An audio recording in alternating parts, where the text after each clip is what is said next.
Please let me know if you can see my screen.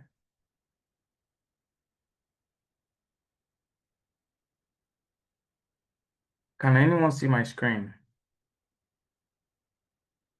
You can unmute your mic to speak or just reply in the chat box. Yes, we can see your screen. I can see your screen, sir. All right. Thank you very much for that. All right, so Mr. Adebayo is a leading project manager at PSE, specializing in IT solutions and governance framework, with over 8 years of experience in project management and compliance. He has led multiple successful initiatives across industries on ISO implementations, enterprise IT integrations, and constructions. Mr. Adebayo is a passion-driven operational excellence and continuous improvement, and also committed to share practical insights to help professionals grow and succeed. I think Mr. Adebayo is going to be taking us for today's session. I am sure he should be on the call. Can you hear me, Mr. Adebayo? Yes, I can. Good afternoon. Good afternoon. Amazing. That's lovely. All right. You can take over from here, sir. Thank you. All right. Good afternoon, everyone. And it's good to be back with you, or to be in class with you today once again. Today we'll be taking risk management. Okay.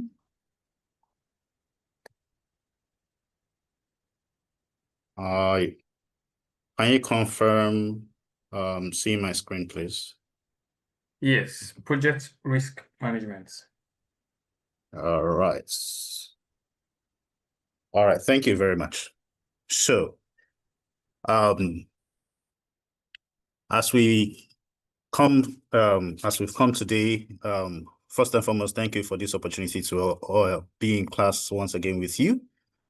In today's class, we would actually be looking at project risk management and what risk is and how to manage risk.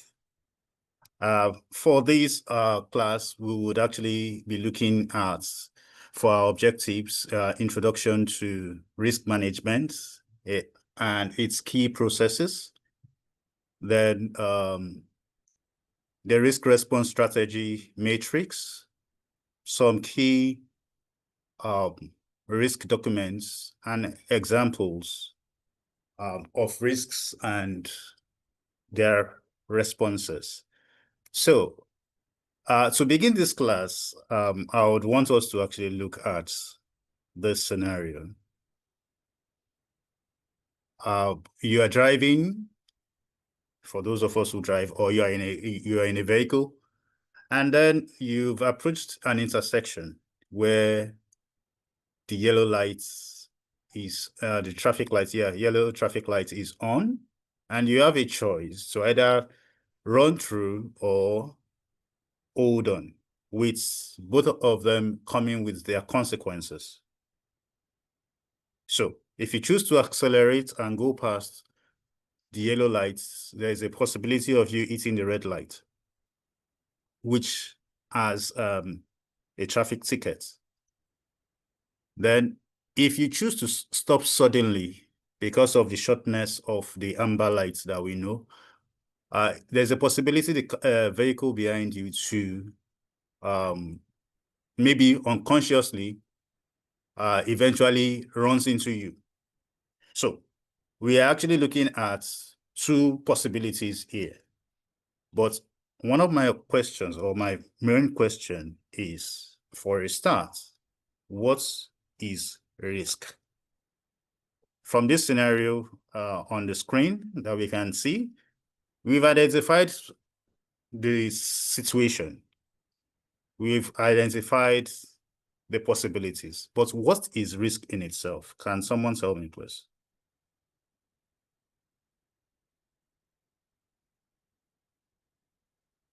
Please, you can use your mic, since I'm on I'm on what's the name? Full screen. I may have difficulty reading the charts for now, but I'm trying to get another means to actually get your charts in. So, anyone?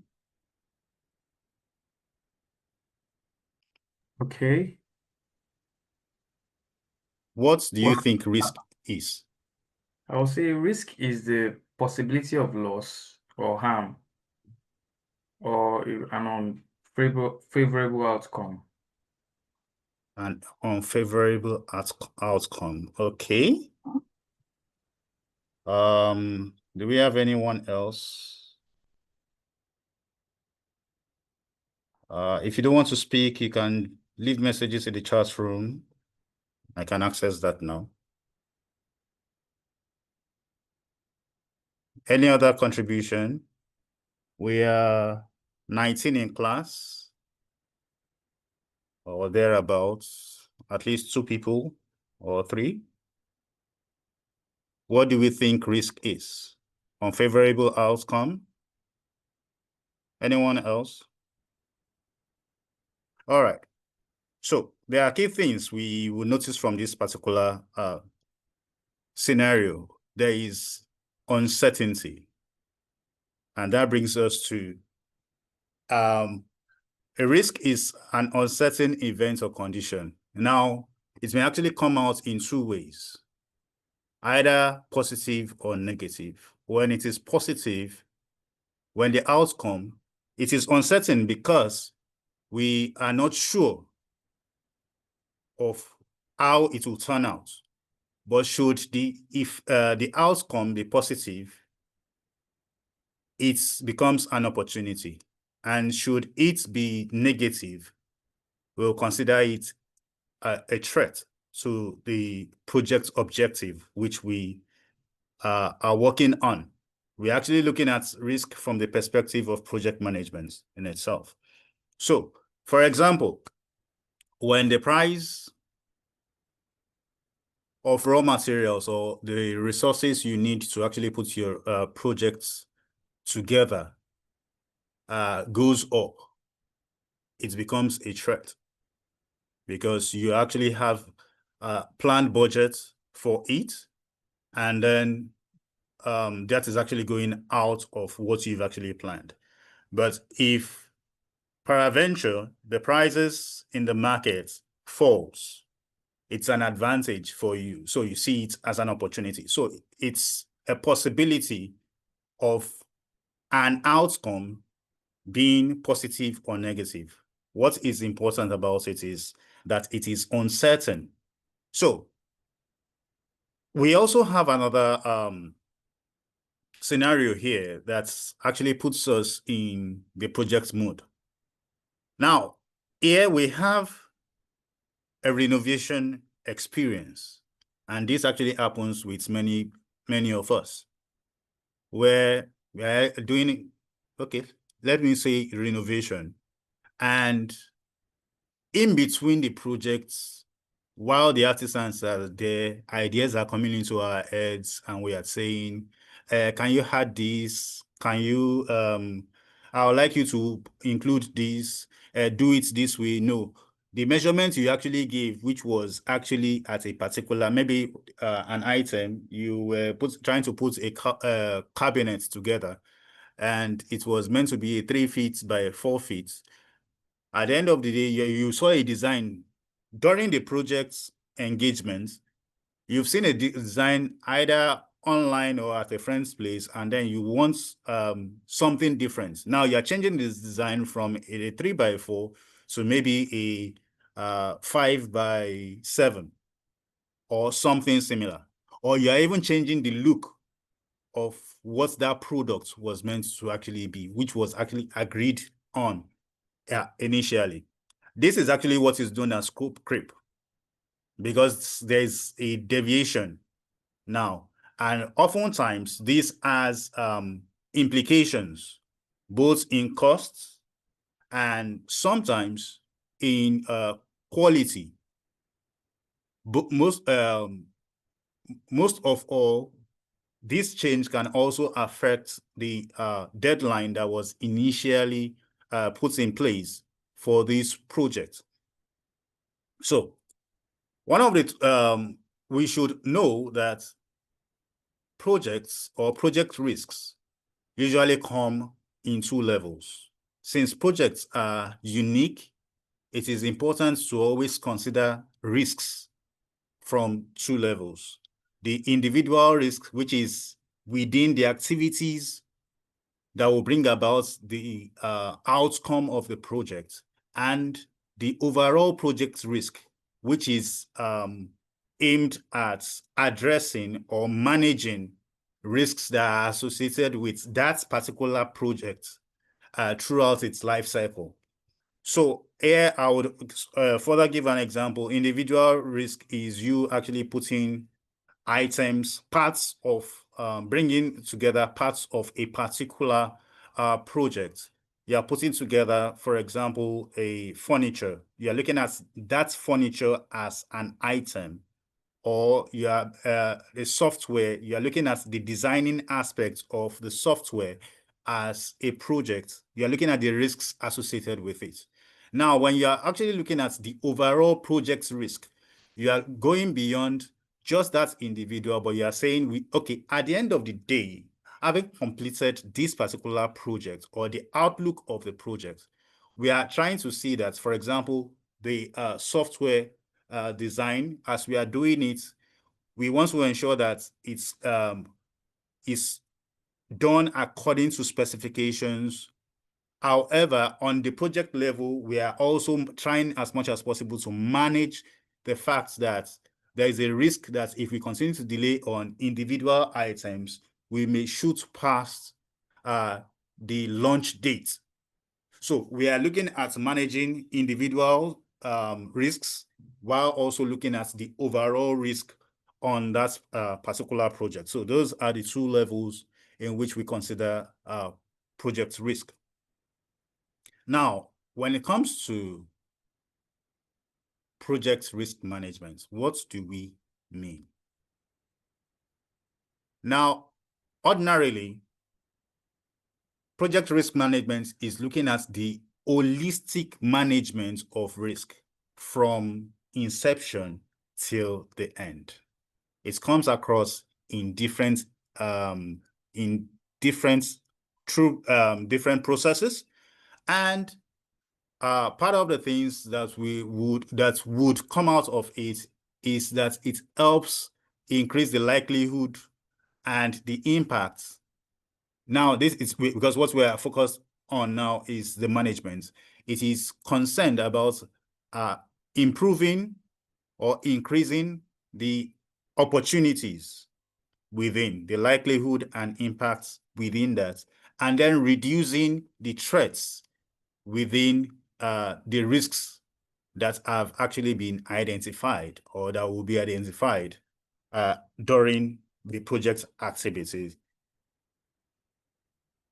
Now, there are actually 7 areas when it comes to project risk management. And in this overview, or in this class, we'll be looking at the plan risk management, which is the first part, identify risks, then perform qualitative risk analysis, perform quantitative risk analysis, plan risk responses, implement risk responses, and monitor risks. Now, if we remember, so far while we've been discussing projects or even the ISO standards, we would have heard of the PDCA cycle, the plan, do, check, act. In projects too, we have this also run. We can actually see that the plan risk management, identify risks, perform qualitative risk analysis, perform quantitative risk analysis, and plan risk responses fall under the planning aspect. Now, when it comes to implement risk responses, that falls under do.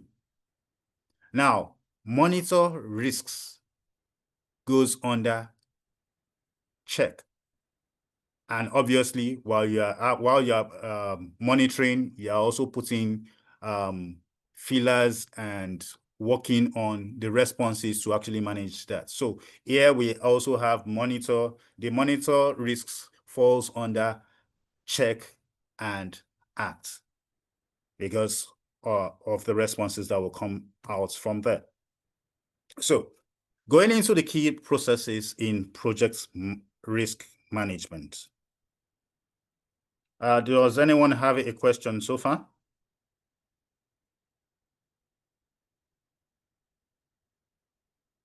Hello, am I alone in this class or are you following? Yes, I'm with you. We are following, sir. Yes, sir. All right, thank you very much. So when it comes to the plan risk management, in this process, now I have said we have 7 processes. In this first process, we are looking at defining the approach in which we are going to use to manage risk as a whole. We've not gone into the projects. For example, we already have we've been commissioned to carry out the project. So if you check the inputs, we have the project charter already. We have the project management plan. We have identified the different components. We have the project document, stakeholder register. We have identified the enterprise environmental factors and the organizational process assets required to achieve our project. Now, we are within this particular process, we need to look at the best way, the best approach to take when it comes to risks that we would encounter within this project. We would encounter. As at this point, we've not discussing identifying because that is the next. So here we are actually defining, when for risks, if we have this kind of risks, this is how we want to approach it. If we have, if there are threats, how do we want to identify threats? If they are related to resources, okay, how do we address that? If they are related to finance, how do we address that? If we're if it's related to quality, how do we address that? If it's related to scope, how do we address that? How often do we go about reviewing and checking on these risks? Who are those? What is the plan for communication around the risk? So here we are talking about managing the entire process on risk management. Then we move to identify risks. Here, just as it states, we then go into details of analyzing or checking the different activities or the different parts of that project and identifying the possible risks that can happen. Now, the fact that we have identified risks doesn't necessarily mean they would happen. That's why I said that can happen. So here we also, we find them, we document them. So we document them in the risk register, and then along the line also we use risk reports. Because whilst we're actually reviewing them, we have risk reports, and then we can always put them together. Assumption logs, these are based on the assumptions we actually have before. There's a possibility of this, there's a possibility of that. Yes, this can also fall into the assumption logs. Along the line, when we have issues, this will be going into the issue log.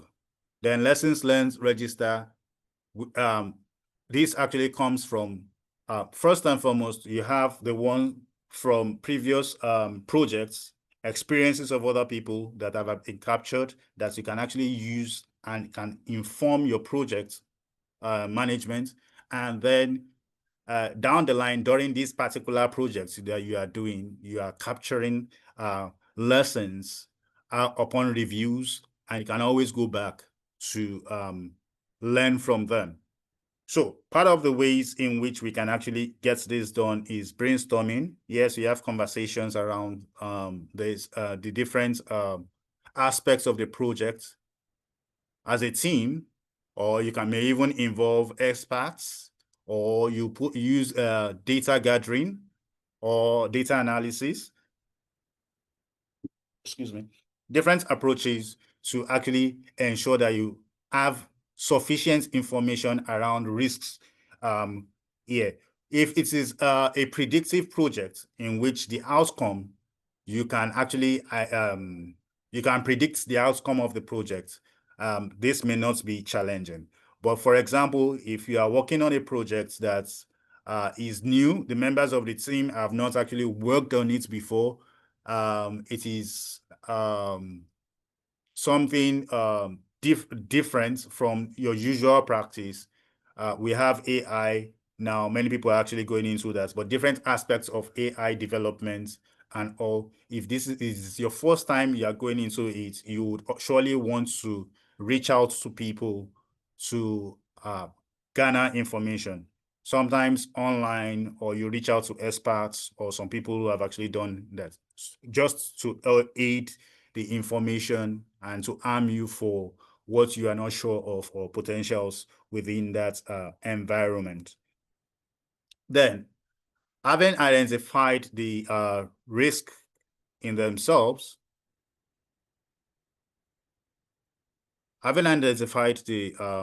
risks in themselves, you perform a qualitative risk analysis. Here, part of what you want to identify now is what is the probability of this happening? And then what would the impact be? So we've identified what is the probability of it happening? How likely is it to happen? Is it something that's within the period of the project?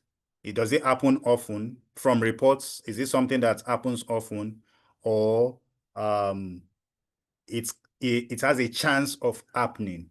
Now, having analyzed the different what's the name now, risks that have actually been identified, you then prioritize them so that there is focus on those with high probability and high impact. Now, it is probable that some of them may have a high probability, but with low impact. But you are also looking at those that would have high probability. So you are watching out for those with high probability. You are also watching out for those with high impact, so that this doesn't really affect you too much down the line in the project. So if we actually look at this diagram,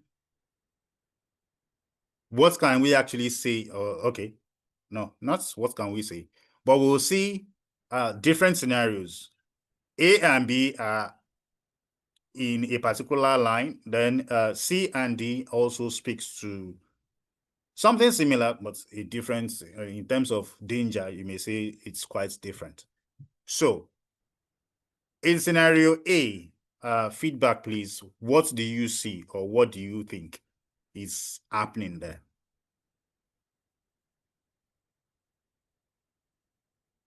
Hello?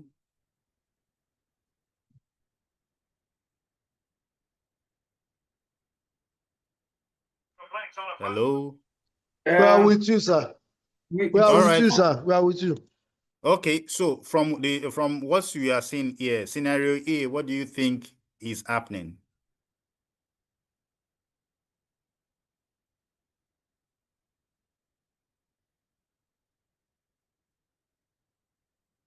Or what, rather, I would say do you think he can make the jump, since they are all about jumps? Do you think he would make the jump?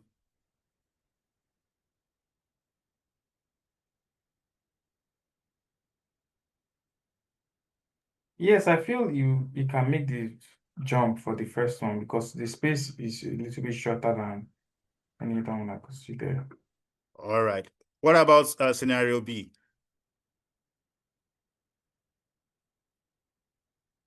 I feel for scenario B, you have to be an athlete to be able to jump that space because it's a little bit higher. It's a higher probability for him to be able to jump that. All right. So in scenario C, do you think you can actually make the jump? Yes, I also think you can make the jump for scenario C. For scenario D? No, I don't think you can make the jump for scenario D. All right. So the first part is, that is the risk. We are talking about, can he actually make the jump or not? Now, if he makes the jump or she makes the jump, in scenario A, do we think there would be any effect, or what will be the impact? Is the impact, is it a low impact? Because now, whilst we go into the probability and, okay, it's likely he makes the jump. Now, if he makes the jump, if he doesn't make the jump, is there going to be, what is the impact going to be in scenario A? Or if he makes the jump and falls, what is the impact in scenario A? Is it low or high? Based on the circumstance, how will he be affected, low or high? Hello, sir. From the scenario 1, I think if you should make the jump, there is the probability is low and the impact is also low compared to B. For him to fail, right? Yes. All right. So for B, what's the likelihood of failure, and what will the impact be? For B, the likelihood of failure is high and the likelihood of impact is also high. Wow. For C?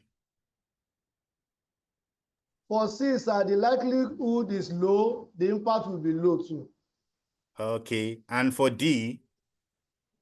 D is high, but the impact will be low. The So we can probability is actually, high, the impact will be low. all right. Thank you very much. So we can actually see that during projects, we may possibly have different scenarios, and with a situation like this, we may have some that have the possibility of happening, the probability of happening with low impact, and then some with high impact and high probability, or a low probability with high impact, high probability with low impact, as we have described in this. So from having completed the qualitative risk analysis, the next part is to go into the quantitative risk analysis. And then the quantitative risk analysis is about putting value to the risks that have been identified and also analyzed. So here we're actually looking at numerical values. For example, if a supplier fails to actually come in and we are going to need another supplier, what will it cost us, right? If our resources are unavailable or do not have sufficient, how will I put it now? Do not have sufficient skills to actually carry out a particular aspect of the task, and when you need to bring in a consultant or an expert, because those are risks now, what will it cost us? I hope you understand. So we are actually putting value to everything that is actually going on or that have been identified. Now, these will continue to be updated because, like we have said, there are fluctuations, there are negotiations, there are different factors that also affect the possibility of these risks happening or not. Now, when it then comes to risk responses, we have, whilst we have the inputs, we also have some of the tools and techniques that can actually be used to address risks. And some of the responses would be expert judgments. These are advice or feedback from those experienced or that have done something similar before on that particular project. They can actually give you insights.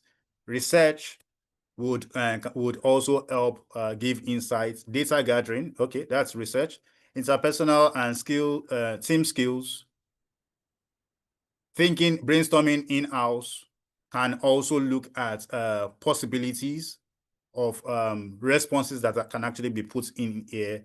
Then we have the strategies for threats, the strategies for opportunity, then contingent responses, and the likes that can all come together to help form or help achieve the responses that will be needed when it comes to addressing those risks. During this period, remember, we are still planning how to address the risks.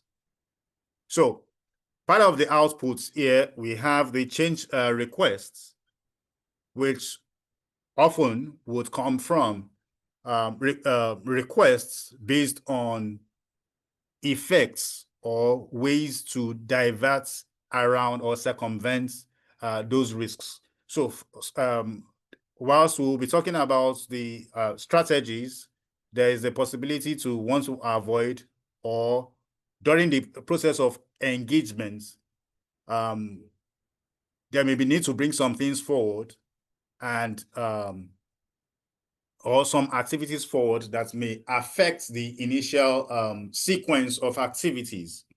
Now, these two, even within the arrangement, the sequence of delivering the project, we also need to monitor the risks that changes within can cause.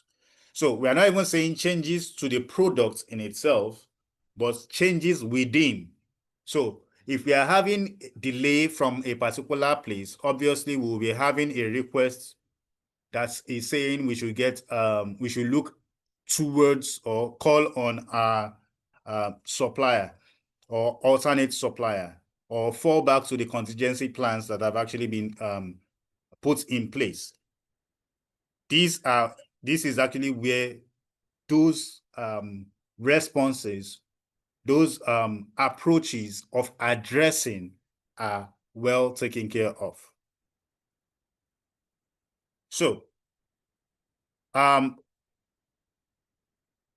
whilst we are developing this, part of the strategies, just like we mentioned earlier, we have strategies for threat and strategies for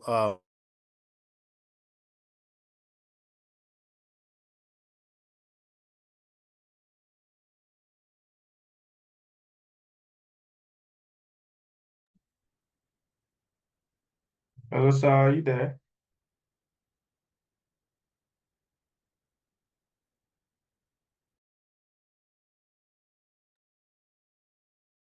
Can anybody hear me?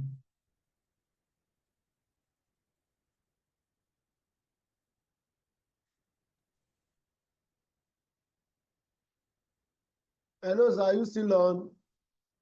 I think his network is glitching at the moment. Let's give him a few minutes while he reconnects.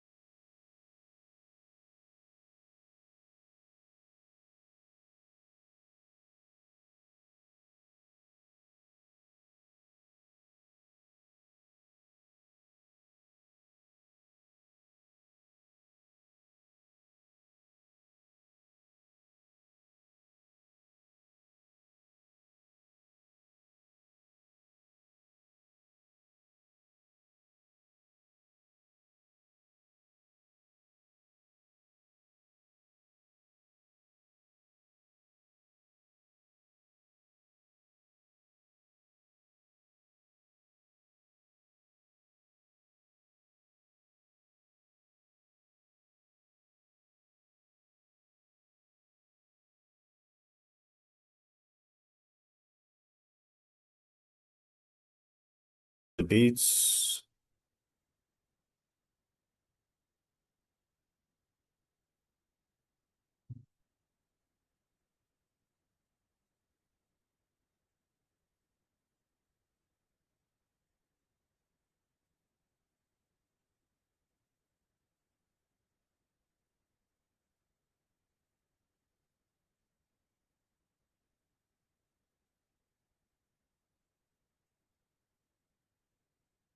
Okay.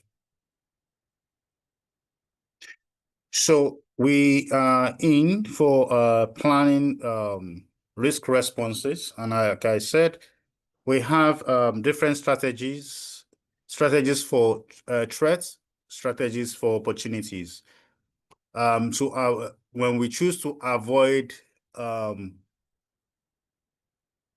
particular risk area, it is sometimes it goes as far as stopping that particular aspect of the project. If not entirely, we may need to redesign to do without that aspect because of the risk involved if one goes into that area. If we look at the for risk transfer, just like insurance, we can always transfer our risks to a third party if we are not willing to accept them. For mitigation, we can always go in once we've begun and activate the risk ahead of time and then begin to monitor the residual risks that may actually come out of that risk in itself. Sometimes it is negative, but here we are actually looking at the negative aspect. So, for example, a tree is on the way and it has the tendency of falling, or a building may collapse.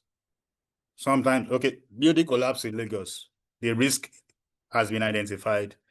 Sometimes government goes ahead to demolish the building so that it doesn't fall or collapse on people or harm people. So they mitigate the risk by activating that particular risk.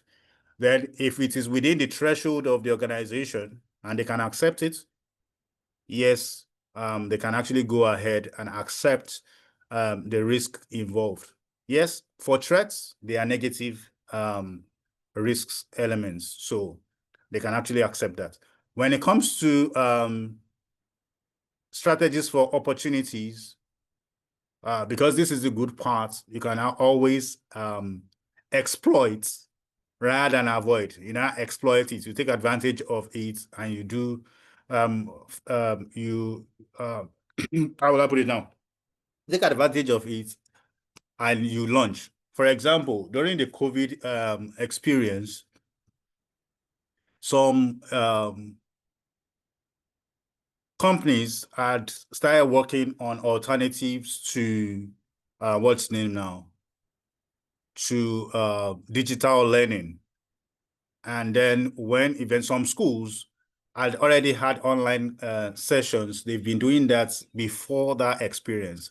However, when the COVID experience actually came in and everywhere was shut down, while others were actually confused about what to do, they just went ahead and continued. For the other platforms or other platforms that were already in the works, looking at that opportunity of getting into the digital space, it was an opportunity for them to actually launch. So they exploited that crisis to actually have a stage. One of the platforms is the one we're actually using now, Zoom in itself.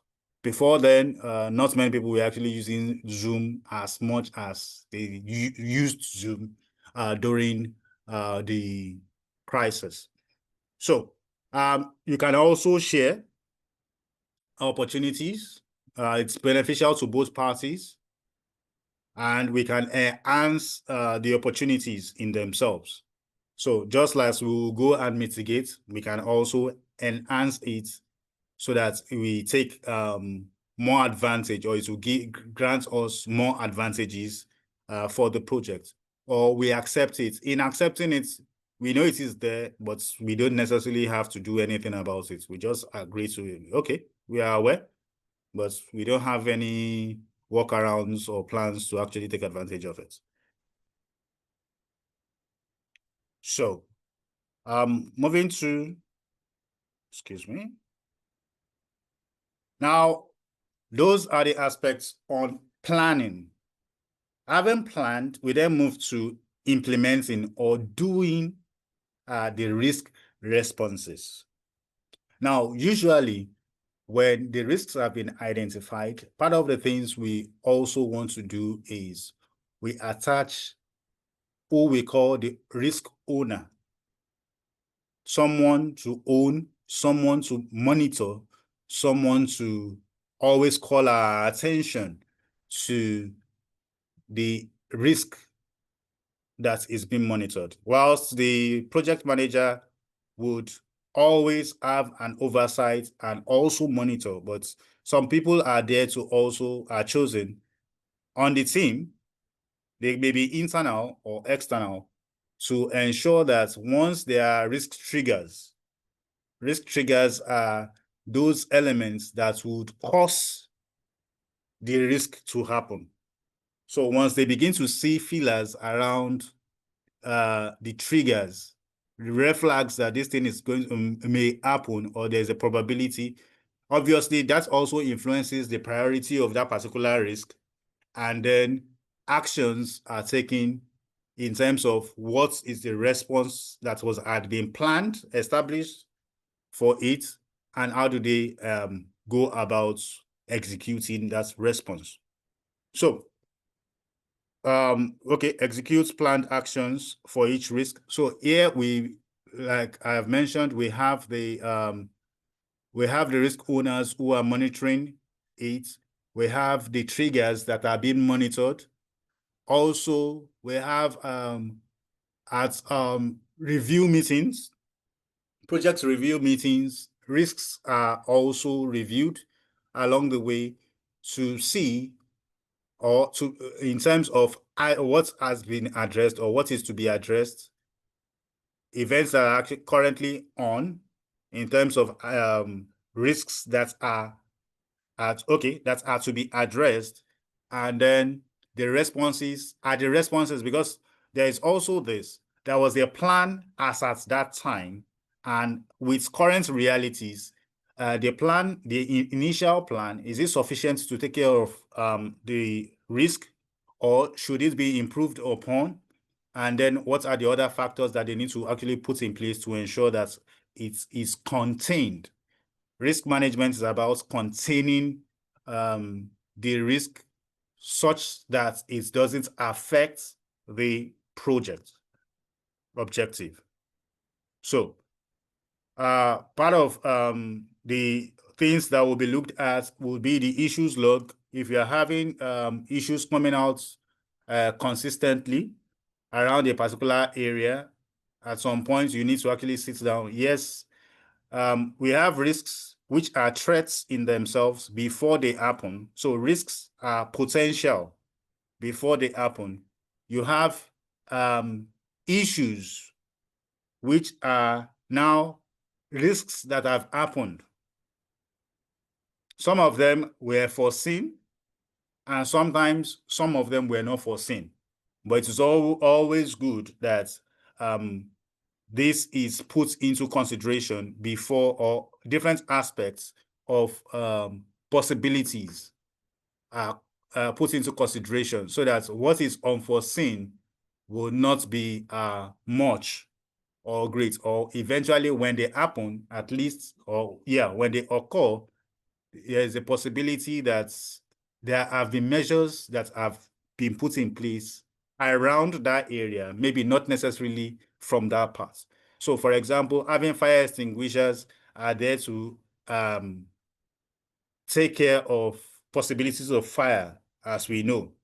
But what do we have in terms of spillage when it comes to oil or accidental malfunction of a machine that is being used. So different factors. When planning risks, part of the things we are always looking at is worst case scenario. Now, based on what we've actually put out, we are then looking at activating those things in response, or activating the responses to address the risks when they happen. Now, when they keep reoccurring, it means that the responses that were used to address them were not sufficient enough.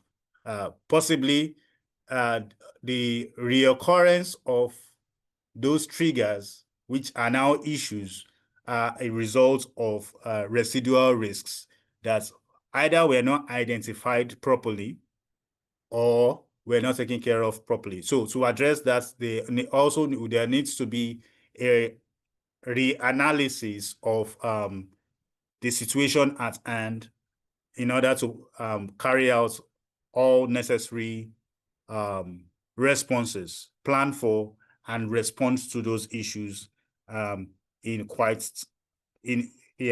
necessary. So part of the key documents, as we have seen, the risk register. We have also the risk reports, which always includes the risk owners, response plans. We have lessons learned register. Then project team assignments, because sometimes the risks can be internal, can be external.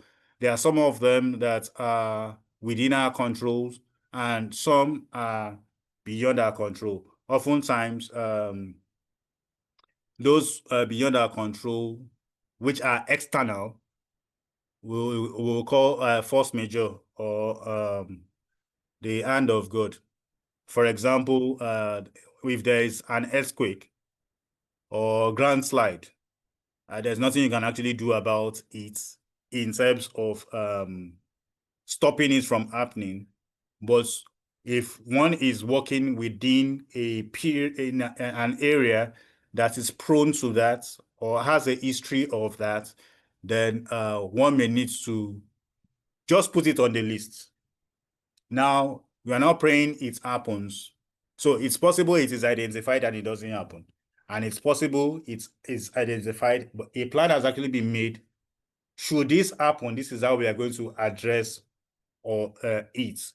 And then certain signals, connections with the different groups that will help us monitor it, because sometimes experts need to be put in place to actually track some risks depending on the nature of projects in which one is actually doing. If it's the complex type, you are going into geological environments and all, you may need to actually consider high-tech dependencies in terms of tools and network to ensure that all what you are doing are good. But if it's the regular building construction, major engineerings around us that we always see or that we are involved in, or even IT installation and deployment, some of these, even though they have their intricacies, in a way, based on experience, we already have information about most of the risks that may come up, and these can be addressed as planned.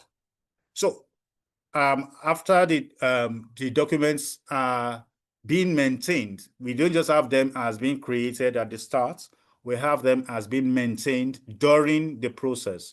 So they keep, whilst the register keeps the logs of the different identified risks, their statuses, the planned responses, which we can always fall back to. The risk reports are actually giving us updates on where we are on those risks.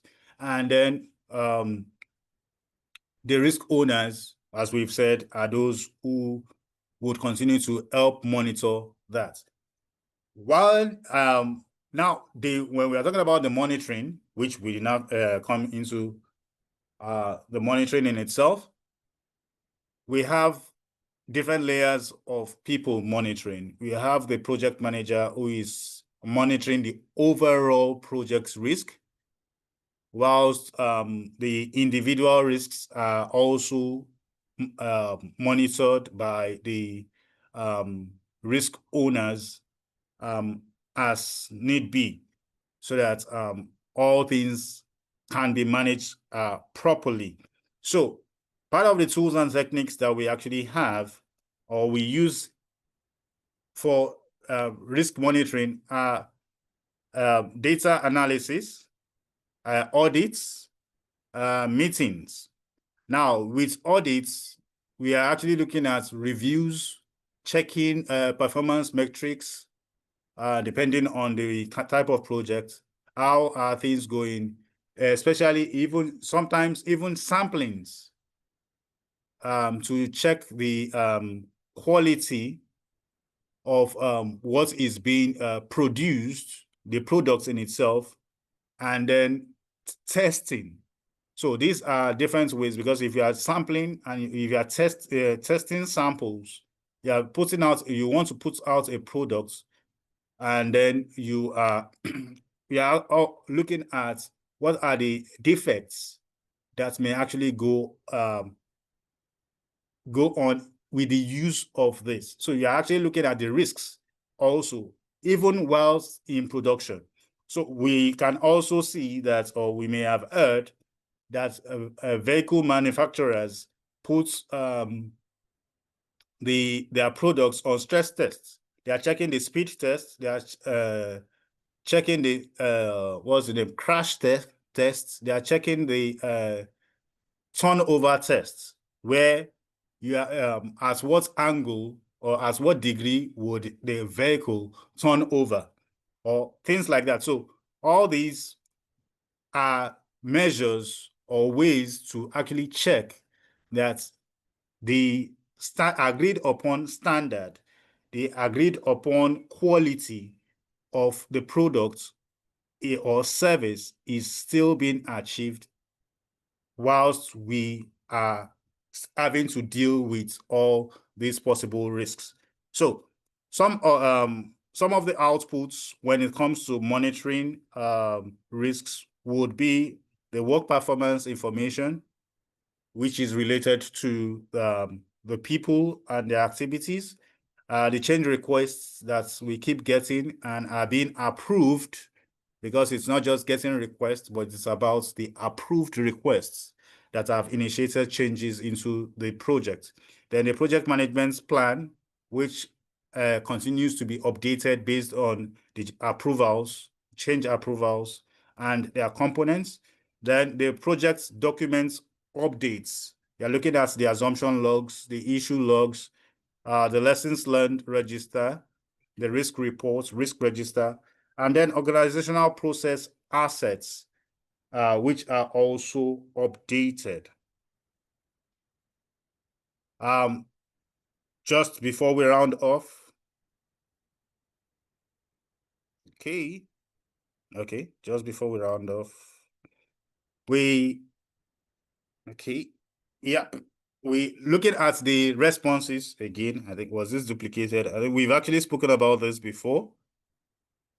The responses. Okay. All right, monitoring. Yes, we are still on monitoring. And then, so part of the activities we have here is to track, like we've said during the monitoring, we are actually tracking the existing risks. We have to look out for new risks as they come up. We have mentioned residual risks, and then checking also the effectiveness of the responses that have actually been put out there. So, for example, when we have a sudden staff resignation, what type of risk is this? It is a threat. What is our mitigation response strategy? Mitigate. This mitigation is actually talking about cross-training staff.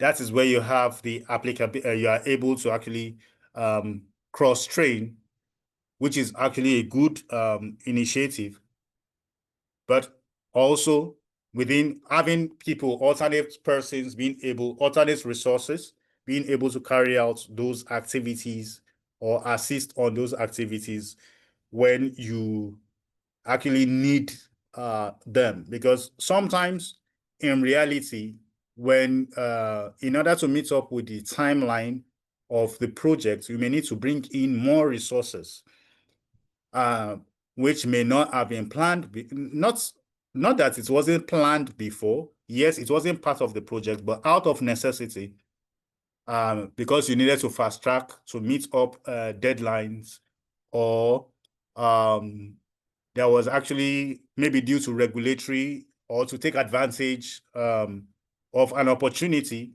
the dates for launch of a product is moved forward, and for you to actually conclude and fulfill the obligations or the objectives of that project, you need to actually bring in additional hands. And you are also having to deal with people who are leaving. So it's either you are cross-training, you're not cross-training at that time, but you are bringing in people that have already been cross-trained, or you are looking at experts from outside, consultants who you can actually bring in to work with your team to achieve that. So as we've noticed, once again, when it comes to project risk management, we go through 7 processes. We identify the risks, we plan the risks themselves, then we perform the qualitative and quantitative analysis, then we plan the response, we also implement the risk response, and then we monitor the risk response, or we monitor the risks themselves. The risks themselves, the responses, and then new or residual risks that are in play. So with this, I believe we've been able to cover the different areas of this session on project risk management. Any questions, please?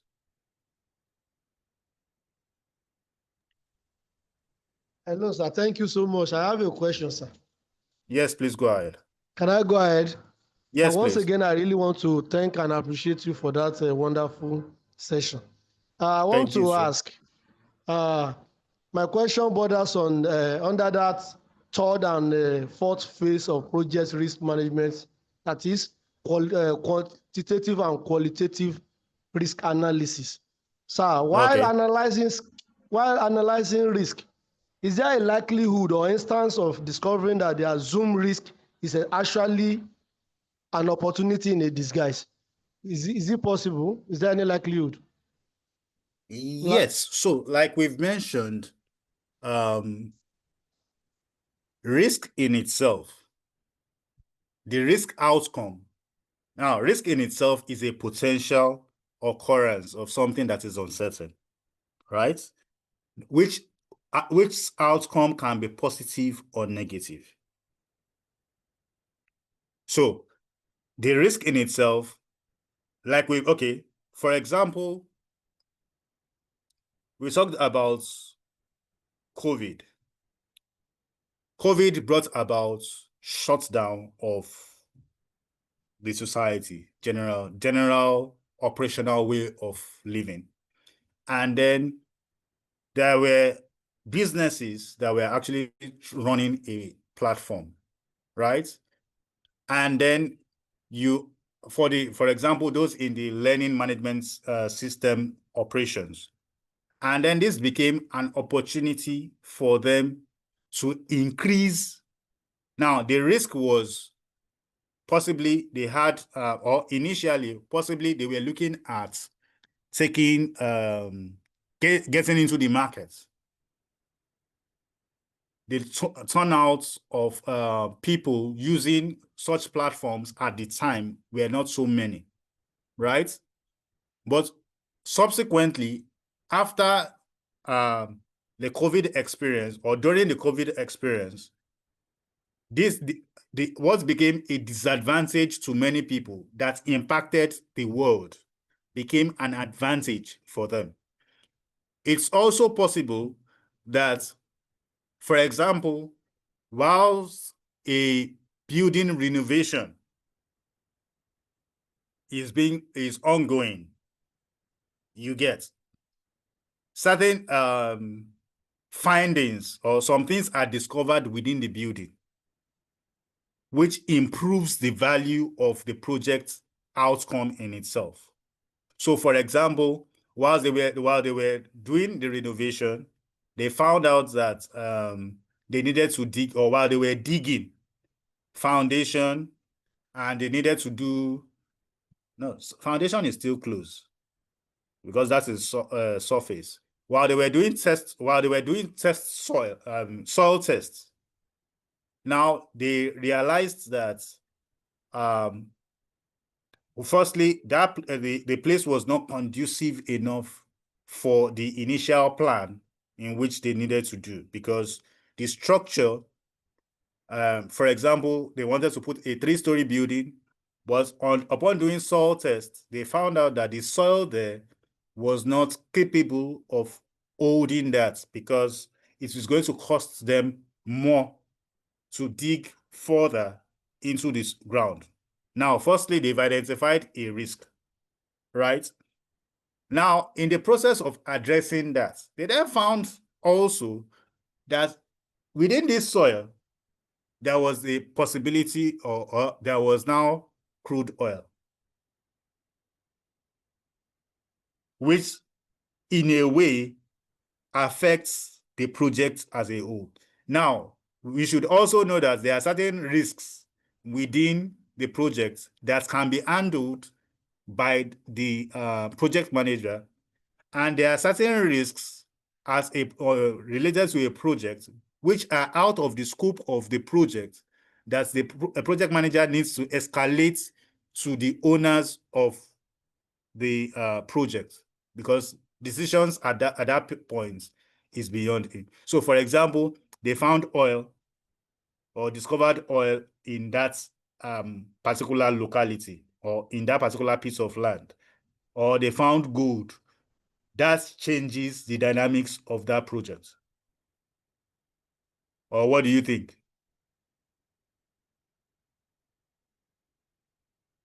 The other side to it is, was that risk a positive risk or a negative risk?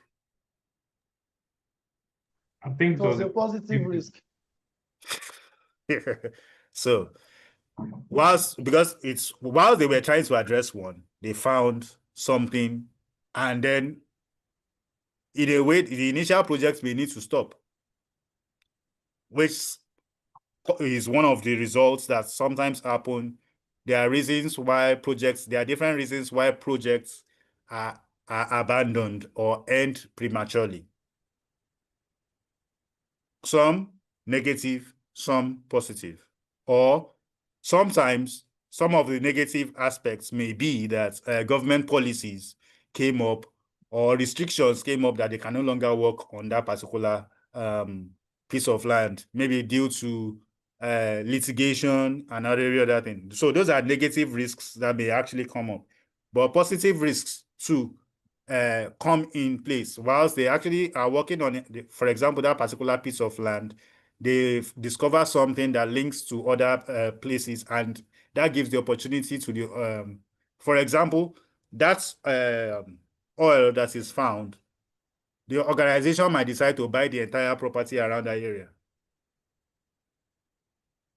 if it is a developed area, or buy the land within that area if it is an undeveloped area. So that also affects the choices or decisions about the project. So sometimes risk outcomes are positive, and sometimes they are negative. Thank you. Thank you so much. You're welcome. All right, thank you so much for that session, Mr. Adebayo. Kindly help me appreciate Mr. Adebayo in the chat, or you can unmute your mic to speak.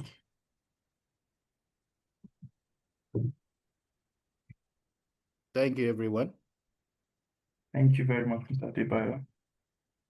And announcement. We have EBM level 3 coming up by September 20th, entrepreneurship and business management.